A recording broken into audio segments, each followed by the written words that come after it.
Oi, meus queridos. Voltamos para a terceira parte. Eu sei que vocês já devem estar de saco cheio de mim, mas eu juro que só falta mais um pouquinho para a gente terminar de falar dos nossos tipos de fluxos migratórios, tá? Na aula passada a gente falou sobre êxodo rural, êxodo urbano, falamos de migração de retorno e migração pendular. Agora nós vamos falar sobre migração de cérebro ou fuga de cérebro e, em seguida, nós vamos falar também de transumância ou migração sazonal, beleza? Bom, a migração de cérebro, fuga de cérebro é extremamente importante, não só, né, do ponto de vista da prova de geografia, tá? Que é um assunto bastante recorrente, mas também é importante para a prova de redação. É um tema super possível, então vocês precisam estar antenados e saberem o que vai cair. Migração de cérebro, obviamente, né, que é uma metonímia, né, a parte pelo todo, porque a migração de mão de obra qualificada. A gente fala de cérebro porque é a pessoa que estuda muito, né, usa a cabeça, o cérebro, então, mas é só uma, enfim, uma figura de linguagem para se referir a essa migração de uma galera que estudou muito, tem uma mão de obra extremamente qualificada e que vai para outro país para trabalhar e para aplicar os seus conhecimentos, tá bem? É um assunto que vai envolver um tema chamado de divisão internacional do trabalho, que é o papel produtivo que cada país desempenha no cenário econômico global, tá certo? Existem os países centrais, que são aqueles que são produtores de tecnologia, que por esse motivo absorvem muita mão de obra qualificada. Existem os países semi-periféricos, que são aqueles que têm uma indústria de baixo valor agregado, pouco desenvolvida, e que ainda têm uma forte dependência com o setor primário, como é o caso do Brasil. E existem os países periféricos, que são países que nem industrializados são países completamente voltados para a agroexportação, tá certo? E como, por exemplo, países africanos. Vou usar aqui bastante o caso brasileiro, tá? Que somos um país que temos excelentes universidades públicas e essas universidades públicas, elas são financiadas com o dinheiro do nosso imposto, né? O dinheiro do imposto pago pelos cidadãos. Onde eu quero chegar com isso é que vamos levar em consideração que tem um estudante que ele entra para uma universidade pública e aí o cara começa a graduação, consegue uma bolsa, né, de iniciação científica, aí recebe essa bolsa durante o período de graduação, depois ele faz mestrado, faz doutorado, também com bolsa pela universidade, e finalmente, quando ele acaba o doutorado, que ele tem uma mão de obra muito qualificada, vem os Estados Unidos, por exemplo, e oferece uma vaga de trabalho na qual ele receberia 3 vezes mais do que ele receberia no Brasil, tirando que ele estaria num país central, com um IDH maior, com uma qualidade de vida muito maior, e que ele fugiria, né, dos problemas que são característicos de um país semiperiférico, tá certo? Então, o cara, ele vai e sai daqui. A questão é que o Brasil, né, esse exemplo que eu dei para vocês, por quanto tempo a gente não investiu, quanto tempo esse cara ele não foi formado pelo país para, no final das contas, ele prestar serviço para outra nação. Então, é como se fosse um dinheiro investido e jogado fora, porque na hora dele devolver para o Brasil, para o país, todo o investimento que ele recebeu, ele não devolve, ele vai prestar esse serviço para outro país, no caso, para os norte-americanos, tá certo?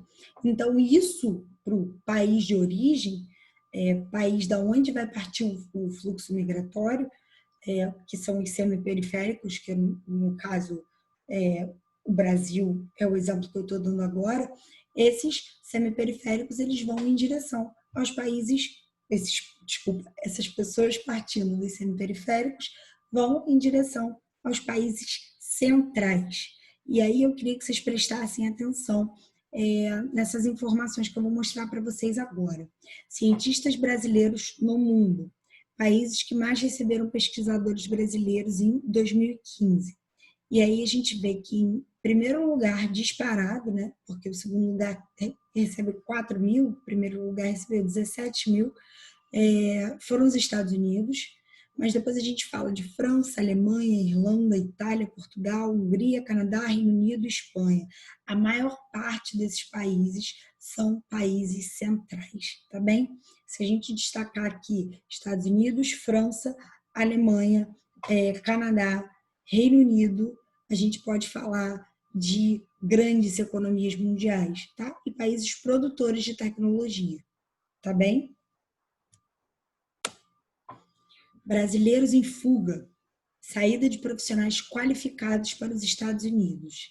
Gente, não dá para negar que os Estados Unidos são a maior economia global. O primeiro tecnopolo do mundo, o primeiro centro produtor de tecnologia, surgiu no oeste dos Estados Unidos, no Vale do Silício. Então, os Estados Unidos eles têm uma importância muito grande nesse assunto. E aí, quando a gente fala, ele destaca aí a questão da passagem só de ida, declarações anuais de saída definitiva do Brasil. Vocês conseguem identificar que o crescimento de 2015 para 2016 foi bastante acentuado. E que, na verdade, a gente só percebe que, ao longo do tempo, a saída dessas pessoas que têm uma mão de obra qualificada está ocorrendo de forma cada vez mais intensa. E aí, os motivos para sair. Achei interessante trazer isso para vocês. Geralmente, em vestibular, a gente vê uma associação em relação à oferta de salários. Mirelle, por que contratar um brasileiro se o cara pode contratar um estadunidense, né? Ou alguém que tem uma mão de obra qualificada dentro do país? Porque o norte-americano, gente, ele vai ter uma mão de obra muito mais cara do que o brasileiro. Então, vai ser interessante para os dois lados.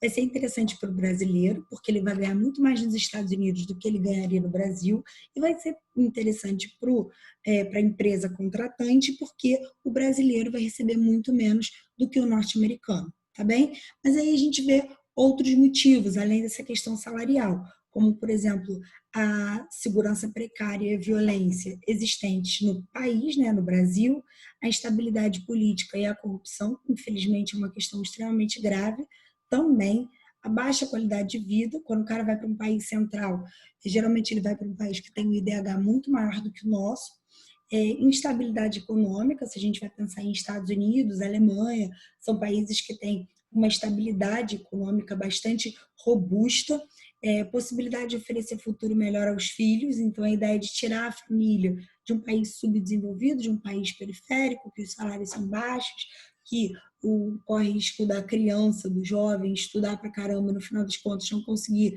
a remuneração esperada, nesses países a chance disso acontecer é bem menor. Cultura, tá? Problemas de educação, transferência de oportunidade ou oportunidade de emprego, que aí eu acho que cabe bem o que eu falei para vocês sobre salário, apenas queria algo diferente, então queria mudar de vida, falta de segurança jurídica e infraestrutura para empreender no país, no caso, no país de origem, tá? Então, esses são diversos argumentos que vocês podem utilizar para justificar a fuga de cérebro ou migração de cérebro. Escolaridade dos brasileiros. Também trouxe esse gráfico que eu achei bem interessante para mostrar para vocês como, antes de 2013, a quantidade de pessoas sem curso superior que ia para os Estados Unidos era bem maior do que de 2014 para cá. Se era de 22% sem curso superior, caiu para 6%, mas em contrapartida, se a gente for prestar atenção na quantidade de doutores e mestres ou que tem MBA, cresceu. Em relação a pós-graduados, também houve um crescimento, tá? Mesmo que não tão grande. Em relação ao superior completo, também cresceu. Então, de uma maneira geral, as pessoas que possuem qualificação nas suas respectivas mãos de obras, nesse caso nem especifico o setor, mas é só para vocês entenderem como essa qualificação ela tem se tornado um atrativo para esses países centrais, tá bem?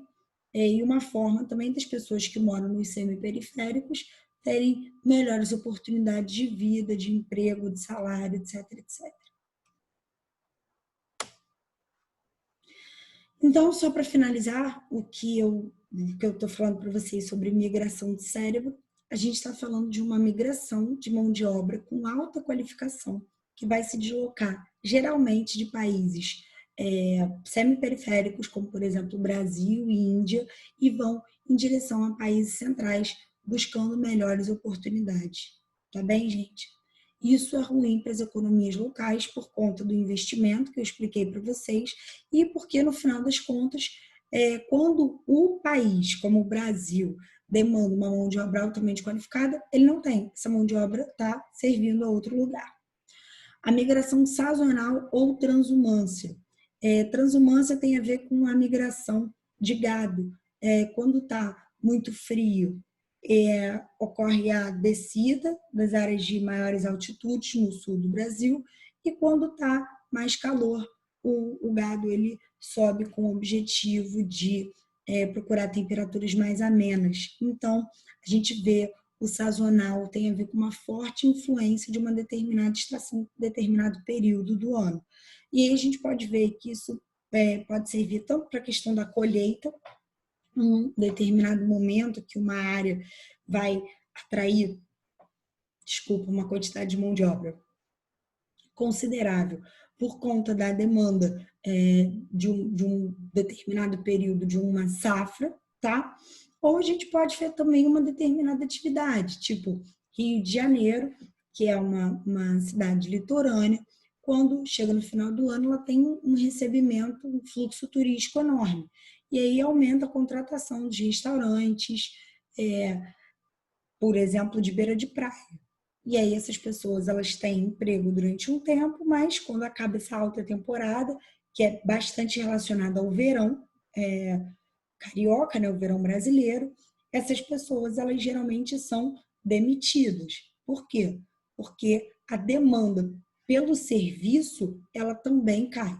Então são vagas de emprego temporárias relativas a uma determinada migração que vai ocorrer para uma região por conta de um período do ano, que no caso é o verão, já que o Rio de Janeiro tem praias lindíssimas, tá bem? Então vamos dar uma olhadinha aqui nessa questão. Pé na estrada de novo. Essa questão é uma questão da UERJ, tá, gente? Assim, conversinha mole e a criançada que se multiplica. Eu não vou para São Paulo, anuncia Ari Félix, de 12 anos. Mas o irmão dele foi. Difícil ficar, é a frase mais repetida. Safras perdidas, falta de emprego, família crescendo. A soma faz os homens alternarem. 6 meses lá, 6 meses cá. Acostumadas às despedidas, Vila São Sebastião sabe a rotina.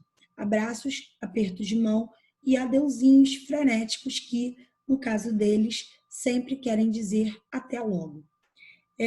Ou seja, gente, é uma galera que, como vocês podem ver, sem emprego, vendo a demanda por alimento, enfim, o custo de vida familiar crescendo, as safras perdidas, geralmente ligadas por falta de investimento, ou então falta de chuva, se a gente está falando do sertão nordestino, tudo isso faz com que essas pessoas elas precisem migrar, porque elas ficam 6 meses trabalhando e quando elas retornam, no caso, se vocês repararem, principalmente os homens, tá? Então, as mulheres ficam criando os filhos.